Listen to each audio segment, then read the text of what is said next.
YCP నేత నల్లపురెడ్డి ప్రసన్న కుమార్ రెడ్డి ముందస్తు bail పిటిషన్పై ఏపీ హైకోర్టు ఇవాళ విచారణ జరపనుంది. నిన్న విచారణ జరిపిన ధర్మాసనం కేసుని ఇవాళకి వాయిదా వేసింది. నిన్న ప్రసన్న కుమార్ రెడ్డిపై హైకోర్టు అసహనం వ్యక్తం చేసింది. మహిళపై చేసిన వ్యాఖ్యలను ఉపేక్షించలేమని తెలిపింది. అనుచిత వ్యాఖ్యలు చేయకుండా నియంత్రణలో ఉండాలని కోర్టు ఆదేశించింది.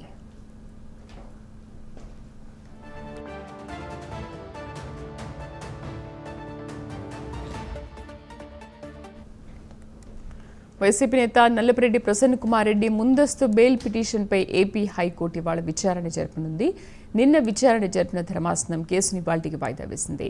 నిన్న ప్రసన్న కుమార్ రెడ్డిపై హైకోర్టు అసహనం వ్యక్తం చేసింది. మహిళపై చేసిన వ్యాఖ్యలను ఉపేక్షించలేమని తేల్చింది. అనుచిత వ్యాఖ్యలు చేయకుండా నియంత్రణలో ఉండాలని కోర్టు ఆదేశించింది. మా కరెస్పాండెంట్ శ్రీనివాస్ పూర్తి సమాచారం అందిస్తారు. శ్రీనివాస్, ఇవాళ ఎటువంటి విచారణ జరపనుంది? Thank you Sridevi.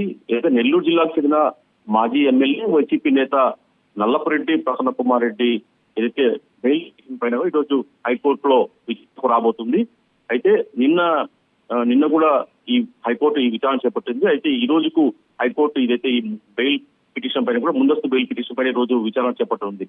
అయితే నిన్న జరిగిన విచారణ సందర్భంలో ఎమ్మెల్యే ప్రశాంత్ రెడ్డిపై అనుచిత వ్యాఖ్యలు చేసిన మాజీ ఎమ్మెల్యే ప్రసన్న కుమార్ రెడ్డి వ్యవహార శైలిపై అతని మాటల పైన కూడా హైకోర్టు కూడా అసహనం వ్యక్తం చేసింది.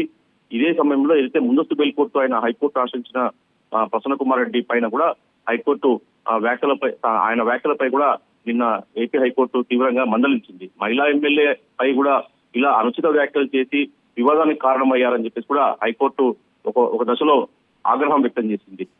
అయితే ఒక మహిళా ఎమ్మెల్యే పట్ల ఇలా అసభ్యకరమైన పదజాలం వాడటం మంచి పద్ధతి కాదని చెప్పేసి కూడా హైకోర్టు నల్లపురెడ్డి ప్రసన్న కుమార్ రెడ్డిని మందలించింది. అయితే ఈ ముందస్తు బెయిల్ పిటిషన్ పైన కూడా ఈ రోజు హైకోర్టు మరోసారి ఈ రోజు విచారణ చేపట్టింది. మరి నల్లపురెడ్డి ప్రసన్న కుమార్ రెడ్డికి సంబంధించిన ఏదైతే కేసు నమోదైందో ఆ కేసులో మరి ముందస్తు బెయిల్ ఇస్తుందా లేకపోతే హైకోర్టు మరి విచారణ వాయిదా వేస్తుందో చూడాల్సి ఉంటుంది. మొత్తం చూసుకున్న మటుకు ఇప్పటికే నల్లపురెడ్డి ప్రసన్న కుమార్ రెడ్డి చేసిన వ్యాఖ్యలపైన ఇప్పటికే రాజకీయంగా పెద్ద ఎత్తున రాష్ట్ర వ్యాప్తంగా దుమారం రేగిన సంగతి మనకు తెలిసిందే. ఇప్పుడు హైకోర్టు కూడా అతని వ్యాఖ్యలను తీవ్ర స్థాయిలో తప్పుపట్టింది. ఈ నేపథ్యంలోనే హైకోర్టు తీరు చూస్తే మటుకు అతనికి ముందస్తు బెయిల్ పిటిషన్ ఇచ్చే అవకాశం లేదని చెప్పేసి మనం అర్థం చేసుకోవచ్చు. మరి ఈ రోజు హైకోర్టు మళ్ళీ ఎలాంటి ఆదేశాలు ఇస్తుందో మనం చూడాల్సి ఉంటుంది Sridevi. Right Srinivas, thank you.